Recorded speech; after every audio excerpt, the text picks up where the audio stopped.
मैं भोपाल से पुणे जा रही थी। सुबह 9 बजे मैं बस में बैठ गई। भोपाल से पुणे पहुंचने में लगभग 16 घंटे लगते हैं। मुझे ट्रेन से सफर करना बिल्कुल पसंद नहीं है, इसलिए मैं हमेशा बस से जाना करना ही तय देती हूँ। जब मैं भोपाल की बस स्टैंड से बस में बैठी तो वहां कोई खास भीड़ नहीं थी।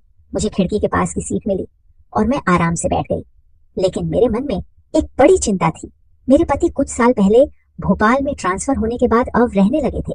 जब वह पहली बार सामान लेकर भोपाल गया तब मैंने उससे साथ जाने के लिए कहा, लेकिन उसने मुझे समझाया कि सुनीता चिंता मत करो, कुछ महीनों में मैं वहां सेटल हो जाऊंगा, फिर तुम्हें ले आऊंगा। लेकिन वह मुझे कभी नहीं ले गया।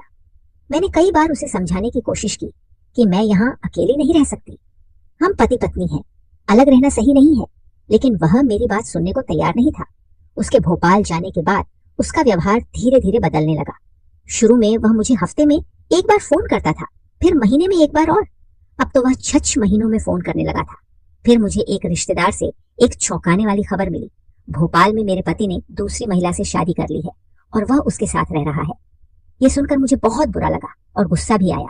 इसीलिए मैंने सच जानने के लिए भोपाल जाने का फैसला किया।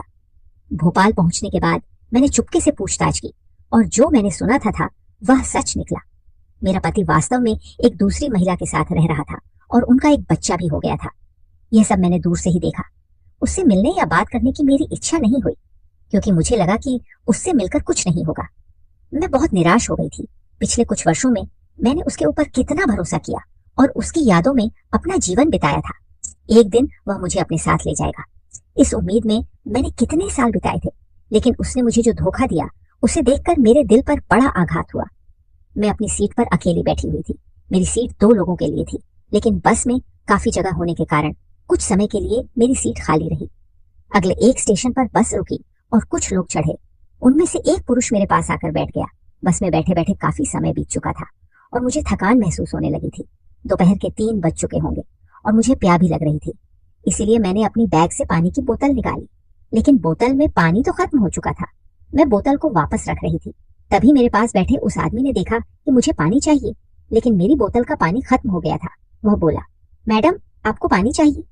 मैंने कुछ नहीं कहा, लेकिन उसने अपनी बैग से एक पानी की बोतल निकालकर मेरे हाथ में दे दी। मैंने थोड़े घूंट पानी पिया और वह बोतल उसे वापस कर दी। मैंने उसे धन्यवाद कहा। अब शाम के करीब करीब 7 बजे होंगे। बस तेजी से आगे बढ़ रही थी। मैंने उससे पूछा, आप कहाँ जा रहे हैं? उसने बताया, मैं पुणे जा रहा हूँ। अच्छा, मैं भी पुणे जा रही हूँ? यह सुनकर उसे थोड़ा आश्चर्य हुआ और उसके चेहरे पर हल्की मुस्कान भी आई। उसने बताया कि वह भोपाल में काम करता है और इंजीनियर है। सर्दियों के दिन थे और जैसे जैसे शाम बढ़ रही थी वातावरण में काफी ठंड बढ़ रही थी। मैंने अपनी खिड़की की कांच बंद कर दी, लेकिन कुछ यात्रियों ने खिड़की खुली रखी थी, जिसकी वजह से ठंडी हवा बस में आ रही थी। मुझे बहुत ठंड लगने लगी। मैंने स्वेटर तो पहन रखा था, लेकिन जल्दी जल्दी में शॉल लाना भूल गई थी, जिसका मुझे बहुत अफसोस था। अब रात के 10 बज चुके थे और ठंड बहुत बढ़ गई थी। बस के अंदर की लाइट भी बंद हो गई। मैं ठंड से कांप रही थी। मेरे पास बैठे आदमी ने अपनी बैग से एक शॉल निकालकर पहन ली थी। मुझे देखकर उसे समझ आ गया होगा कि मुझे ठंड लग रही है, लेकिन उसने कुछ नहीं कहा।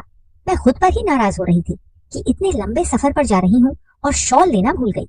रात लगभग 11 बजे बस एक ढाबे पर रुकी। मैंने तय किया कि गर्मा गर्म चाय पीकर थोड़ी गर्मी प्राप्त करूंगी।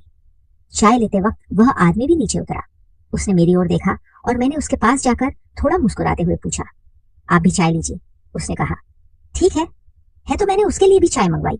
हम दोनों ने साथ साथ में चाय पी और थोड़ी बातचीत भी हुई। चाय पीने के बाद फिर से बस में बैठ गए। गाड़ी चलने लगी, लेकिन अब रात के 12 बज चुके थे और ठंड और भी बढ़ गई थी। मुझे फिर से पहले की तरह ठंड लगने लगी। उस आदमी ने कहा, मैडम अगर आपको कोई परवाह नहीं है तो मैं अपनी शॉल आपको दे सकता हूँ। उसने अपनी शॉल उतारकर मेरी तरफ बढ़ाई। मैंने उसे लेने से मना कर दिया, क्योंकि उसे भी ठंड लग रही थी। मुझे लगा कि उसके लिए यह सही नहीं होगा, लेकिन वह बहुत आग्रह कर रहा था। मैंने कहा, आप मुझे शॉल दे रहे हैं, लेकिन आपको भी तो ठंड लग रही होगी। वह हंसते हुए बोला, कोई बात नहीं, मैं एडजस्ट कर लूंगा। फिर मैंने कहा, नहीं आप खुद को परेशान मत कीजिए। थोड़ी देर तक मैं वहीं ठंड से कांपती रही। तब उसने कहा, मैडम अगर आपको कोई दिक्कत नहीं है तो हम दोनों मिलकर इस शॉल को आधा आधा ओढ़ सकते हैं। इससे हम दोनों थोड़ा सा ठंड से बच सकेंगे। मैंने थोड़ी देर सोचा और कहा, ठीक है, क्योंकि अब ठंड सहन करना मुश्किल हो रहा था। उसने अपनी शॉल आधी उतारी और मुझे दे दी। वह थोड़ा पास हो गया और मैं भी थोड़ी उसकी ओर ढल गई। हम दोनों ने शॉल को आधा आधा ओढ़ लिया और यात्रा फिर से शुरू हुई। अब रात का 1 बज गया था। कुछ घंटों में हम पुणे पहुंचने वाले थे। शॉल की वजह से मेरी ठंड कुछ कम हो गई थी, लेकिन हम इतने पास थे कि उसके शरीर की गर्माहट से मुझे काफी राहत मिल रही थी। थोड़ी देर बैठे रहने पर वह थोड़ा असहज हुआ और बोला, मैडम, मेरा हाथ थोड़ा जाम हो गया है, क्या मैं आपके कंधे पर हाथ रख सकता हूँ, अगर आपको कोई दिक्कत नहीं है? मैंने कहा, ठीक है, कोई बात नहीं। उसने अपना बायां हाथ मेरे कंधे पर रखा, जिससे हम और भी करीब आ गए। मैंने उसे धन्यवाद दिया और कहा, अच्छा हुआ कि आपने मुझे शॉल दी, नहीं तो इस ठंड में मुझे बहुत दिक्कत होती। वह मुस्कुराते हुए बोला, ऐसा कुछ नहीं है, एक दूसरे की मदद करना हमारा कर्तव्य है और मुझे मदद करना हमेशा पसंद है। मुझे उसका स्वभाव बहुत पसंद आया, इसीलिए मैंने उसे पूछा, आपका नाम क्या है? उसने जवाब दिया, मेरा नाम कुणाल है। मैंने कहा, मेरा नाम सुनीता है। उसने हंसते हुए कहा, अच्छा, क्या नाम है? मैं थोड़ी लजाई और मैंने कहा, थैंक यू। हम इतने करीब बैठे थे कि आसपास के लोगों को लगता था जैसे हम पति पत्नी हैं। कुणाल बोला, मुझे बस से यात्रा करने की आदत नहीं है, मैं हमेशा ट्रेन से ही जाता हूँ, लेकिन आज पहली बार बस से यात्रा कर रहा हूँ। मुझे बस में सफर करना बहुत बोरिंग लगता है। मैंने हंसते हुए कहा, ऐसा है क्या? मुझे तो बस से यात्रा करना बहुत पसंद है। फिर उसने अपनी जेब से मोबाइल निकालकर देखा और बोला, अब 2 बज चुके हैं, कुछ ही देर में गाड़ी पुणे पहुंचने वाली है। उसके चेहरे पर थोड़ी थकान दिखाई दे रही थी, लेकिन फिर भी वह शांत और खुश था। उसने मोबाइल में गाना लगाकर ब्लूटूथ से सुनना शुरू कर दिया। कुछ देर गाना सुनने के बाद वह मेरी तरफ मुड़कर बोला, सुनीता, मुझे गाड़ी की हल्की सी आवाज सुनते ही नींद आने लगी है। उसके कंधे पर सिर रखकर मुझे एक तरह की सुरक्षा और शांति महसूस हो रही थी। कुछ समय बाद गाड़ी पुणे पहुंच गई। उसने मुझे हल्के से आवाज देकर जगाया, लेकिन मेरी नींद इतनी गहरी थी कि मैं जाग नहीं पाई। फिर उसने धीरे से मेरी पीठ पर थप्पाकर मुझे उठाया। मैं तेजी से उठ गई। उसके चेहरे पर एक मीठी मुस्कान थी। वह बोला, सॉरी, लेकिन पुण्य आ गया है, आप री नींद में थी, इसलिए जगाया नहीं तो आपका स्टॉप छूट जाता। मैंने उसे देखते हुए हंसते हुए कहा, थैंक यू, अच्छा हुआ आपने मुझे जगाया, नहीं तो सच में मुझे परेशानी हो जाती। उसने मुझसे पूछा, आपको कहाँ उतरना है? मैंने कहा, मुझे वह स्टॉप पर उतरना है। यह सुनकर वह थोड़ा चौंक कर बोला, सच में? मैंने हंसते हुए उत्तर दिया, हाँ सच में, मुझे भी वहां ही उतरना है। अब मुझे भी थोड़ा अजीब सा लग रहा था कि हमारा सफर कितना समान था। करीब रात के 4 बजे बस स्टॉप पर रुकी। हम दोनों नीचे उतर गए। चारों ओर गहरा सन्नाटा था और सड़क पर कुछ ही गाड़ियां दिखाई दे रही थी। मैंने तय किया कि यहाँ से मैं रिक्शा लेकर घर जाऊंगी, लेकिन उस समय रिक्शा मिलना बहुत मुश्किल था। कुणाल अब भी मेरे पास खड़ा था। मैंने पूछा, आपको कहाँ जाना है? कौन सी कॉलोनी है आपकी? उसने जवाब दिया, नहीं नहीं, मेरा घर यहाँ पास में ही है, मैं बस रिक्शा मिलने तक आपके साथ रुक गया हूँ। उसकी इस बात ने मुझे उसका बहुत बहुत सम्मान बढ़ा दिया। मैंने उसे मुस्कुराते हुए कहा, थैंक यू। अब लगभग 4:30 थे और ना तो रिक्शा मिल रही थी और ना ही कोई वाहन। फिर उसने कहा, सुनीता, अगर आपको कोई परेशानी नहीं है तो क्या आप मेरे घर चलेंगी? मेरा घर यहाँ पास में है और बहुत रात हो चुकी है। यहाँ ज्यादा देर ठहरना मुझे सुरक्षित नहीं लग रहा। मैंने थोड़ी देर सोचा। वह सभ्य लग रहा था और उसका व्यवहार भी बहुत अच्छा था। मैंने उस पर भरोसा करते हुए कहा, ठीक है, चलिए। हम दोनों अपनी अपनी बैग्स लेकर चलने लगे। रास्ते की खामोशी में हम दोनों ने ज्यादा बात नहीं की, लेकिन उसके साथ चलने में मुझे एक तरह का सुकून मिल रहा था। कुछ देर चलने के बाद हम एक सादे से घर के सामने पहुंचे। उसने अपनी जेब से चाबी निकालकर दरवाजा खोला। हम अंदर गए। उसका घर बड़ा नहीं था, लेकिन 2 कमरों का छोटा सा लेकिन साफ सुथरा घर था। उसने कहा, सुनीता जी, मेरे घर में आपका स्वागत है। मैंने थोड़ी शर्मीली आवाज में कहा, धन्यवाद। उसने बताया, मैं यहाँ बहुत कम समय रहता हूँ, मेरा काम भोपाल में ज्यादा होता है, इसलिए कुछ दिन भोपाल में और कुछ दिन यहाँ रहता हूँ। मैंने कहा, आपका घर बहुत अच्छा है कुणाल जी। उसने कहा, धन्यवाद सुनीता जी, आप बेड पर सो जाइए, मैं सोफे पर सोऊंगा। मैंने तुरंत कहा, नहीं नहीं, आप बेड पर सोए, मैं सोफे पर सो जाऊंगी। वह दृढ़ता से बोला, ऐसा नहीं होगा, आप मेरे घर की मेहमान हैं। मैंने हार मानकर कहा, अगर तुम्हें बेड पर सोने नहीं दूंगी तो मुझे अच्छा नहीं लगेगा।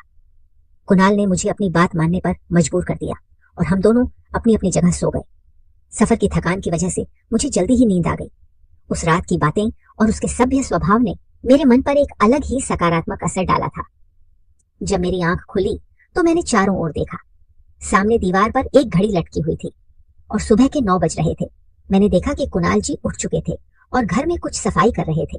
घर में थोड़ी बहुत गंदगी थी और वह उसे साफ कर रहे थे। उन्होंने मेरी ओर देखते हुए गुड मॉर्निंग कहा और बाथरूम की तरफ इशारा किया। मैं बाथरूम में गई। वहां कोलगेट रखा था तो मैंने उसे लिया और ब्रश किया। जब मैं ताजा होकर बाहर आई तो मैंने अनजाने में कुणाल जी की तरफ देखा और कुछ क्षण के लिए उस नजारे में खो गई। उन्होंने शर्ट उतार रखी थी और वह सिर्फ बनियान में थे। उनका शरीर बहुत आकर्षक था, शायद वह जिम करते थे। मैं उनकी मोहक काया देखकर कुछ क्षण के लिए उनके लिए देखती रही। उन्होंने मेरी नजर पकड़ ली और मुस्कुराते हुए पूछा, सुनीता, तुम चाय पीगी या कॉफी? मैंने कहा, मैं चाय लूंगी। उन्होंने तुरंत एक मस्त चाय बनाई और सच में वह चाय बहुत अच्छी बनी थी। मैंने कहा, चाय बहुत अच्छी है। फिर मैंने कहा, अब मुझे जाना होगा। कल रात आप मुझे अपने घर रहने की जगह देने के लिए बहुत धन्यवाद। कुणाल जी हंसते हुए बोले, ऐसा कुछ नहीं है, मुझे खुशी हुई कि तुम यहाँ रुकी। मैंने उन्हें फिर से धन्यवाद दिया। जब मैं ना जाने की तैयारी कर रही थी तो मैंने कहा, अगर किस्मत में है तो हम फिर जरूर मिलेंगे। उन्होंने हंसकर कहा, हाँ बिल्कुल। मैं पूछने लगी, क्या मुझे आपका नंबर मिल सकता है? उन्होंने कहा, बिल्कुल लो। उन्होंने अपना नंबर दिया और मैंने तुरंत उनके फोन पर एक मिस कॉल छोड़ी। घर से बाहर निकलकर जब मैं अपने घर पहुंची तो मेरे मन में बार बार कुणाल की यादें आ रही थी। उनके व्यवहार में जो सम्मान था, उनकी साधारण बातचीत की आदत और जो मदद उन्होंने की, उसने मेरे मन पर गहरा प्रभाव डाला था। मैंने कभी अपने पति को छोड़कर किसी दूसरे पुरुष के लिए ऐसी भावनाएं अनुभव नहीं की थी, लेकिन कुणाल जी के स्वभाव में मुझे एक अलग ही आकर्षण महसूस हो रहा था। मैंने 2 दिन बाद कुणाल को फोन किया। उन्होंने कहा, कहाँ हो? मैं आज घर पर ही हूँ, आराम कर रहा हूँ। क्या हुआ? मैंने कहा, कुछ नहीं, आपकी याद आई तो फोन किया। उन्होंने हंसकर कहा, ठीक है, फिर मिलते हैं कहीं। मैंने उन्हें अपने घर के पास के गार्डन में मिलने का तय किया। मैं तय समय से थोड़ी पहले गार्डन पहुंच गई। थोड़ी देर बाद कुणाल जी आए। उन्हें देखकर मेरा दिल थोड़ा धड़कने लगा, क्योंकि उन्होंने जीन्स और टी शर्ट पहन रखी थी और वह बहुत हैंडसम लग रहे थे। उन्होंने मुस्कुराते हुए पूछा, कैसे हैं? ये एक नई स्टाइल है। मैंने हंसकर कहा, आप बहुत ही हैंडसम लग रहे हैं। फिर हम गार्डन में कुछ समय बातें करते रहे। उन्होंने पूछा, सुनीता जी, क्या आप अकेले ही रहती हैं? मैंने कहा, हाँ मैं अकेली रहती हूँ, मेरे पति भोपाल में रह, लेकिन उन्होंने मुझे बहुत धोखा दिया है। मैंने उन्हें अपने जीवन की सारी बातें बताई। उन्होंने मेरी कहानी को चुपचाप सुना और उनके चेहरे पर दुख और संवेदना साफ झलक रही थी। बात करते करते जब 3 बजे मैंने कुणाल जी से कहा, आज आप खाना कहाँ खाने वाले हैं? उन्होंने जवाब दिया, अरे मैंने अभी तक कुछ तय नहीं किया। मैंने कहा, तो आज मेरे घर चलिए। वह मुस्कुराते हुए बोले, ठीक है, शाम को आऊंगा। इस पर हमने एक दूसरे को अलविदा कहा। शाम को 6:30 पर मैंने उन्हें फोन किया, कुणाल जी आप आ रहे हैं? उन्होंने कहा, हाँ मैं बेशक आ रहा हूँ। ठीक 6:30 पर कुणाल जी मेरे घर आए। मैंने उनका स्वागत किया और बताया कि मैंने पहले से खाना बना लिया है। फिर हम दोनों एक साथ खाना खाने बैठे। उस दिन मैंने एक पिंक रंग की साड़ी पहनी थी जो थोड़ी पारदर्शी थी और उसके साथ स्लीव ब्लाउज पहना था। खाना खाने के बाद हम सोफे पर बैठकर बातें करने लगे। अचानक कुणाल जी बोले, आप इस साड़ी में बहुत सुंदर लग रही है। उनकी इस तारीफ पर मैं हंस पड़ी और बोली, अच्छा सच में? फिर बातचीत के दौरान मैंने अपना फोन निकाला और उनसे कहा, कुणाल जी मुझे मोबाइल के कुछ काम नहीं पता। मेरे फोन में एक ऐप आ गया है लेकिन वह डिलीट नहीं हो रहा। उन्होंने कहा, लाओ मुझे दो, मैं ठीक कर देता हूँ। वह मेरे पास आकर बैठे और मेरे फोन को कुछ सेकंड में ठीक कर दिया। मैं इस पर बहुत हैरान थी। हम एक दूसरे के बहुत करीब बैठे थे। कुणाल जी ने कहा, सुनीता उस दिन जब तुम मेरे साथ यात्रा कर रही थी मुझे बहुत अच्छा लगा। मैंने कहा, हाँ वह रात मेरे लिए भी यादगार थी। हमारी नजरें मिली और उन्होंने धीरे से अपना हाथ मेरे हाथ पर रखा। वह मेरे आंखों में देखने लगे और मेरे चेहरे के बहुत करीब आ गए। कुणाल जी ने हल्के से अपना चेहरा आगे बढ़ाया। हम दोनों उस पल में खो गए थे। जितना मैं उन्हें जानती थी, उनके स्वभाव का गंभीरता और अपनापन मुझे भाने लगा था, इसलिए उनके इतनी करीब आने में मुझे कोई संकोच नहीं हुआ।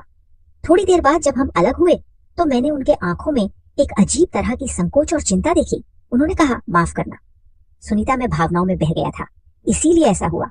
उनकी आवाज में सच्चाई थी और उनके चेहरे पर थोड़ी चिंता साफ झलक रही थी।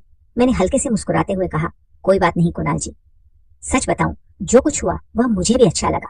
उन्होंने कहा, सच में रात के लगभग 10 बज चुके थे और हम एक दूसरे के बहुत करीब हो गए थे। उस रात जैसे मेरे कमरे में एक बड़ा तूफान आ गया था और हम दोनों उस तूफान में बह गए। हम रात भर 400 बजे तक जागे रहे, लेकिन उसके बाद कब मुझे नींद आई पता नहीं चला। सुबह 8 बजे जब मैं उठी तो खुद को देखा, मेरे ऊपर सिर्फ चादर थी। रात की सारी बातें याद आने पर मुझे बहुत शर्म आई। कुणाल जी मेरी बगल में सो रहे थे।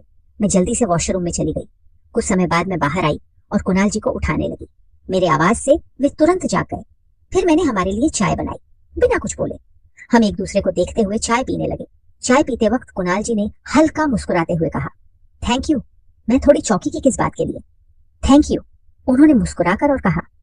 रात के उस खूबसूरत पल के लिए उनके इस वाक्य पर मैं और भी ज्यादा शर्माई और मेरे हाथ में रखी कप थोड़ी झड़ने लगी। कुछ समय बाद कुणाल जी निकलने की तैयारी करने लगे। जाने से पहले उन्होंने मेरी ओर देखकर पूछा, तुम ठीक हो ना सुनीता? मैंने हाँ में सिर हिलाया, लेकिन जब वे चले गए तो मेरे मन में कई विचार आने लगे। मैंने तय किया कि मैंने अपने पति की धोखाधड़ी के कारण उनसे संबंध तोड़ने का निर्णय लिया था। कुणाल जी की व्यक्तित्व और प्रेम ने मेरे मन में उनके लिए एक खास जगह बना दी थी। मुझे यकीन था कि वह मुझे कभी धोखा नहीं देंगे। 2 दिन बाद कुणाल जी का फोन आया।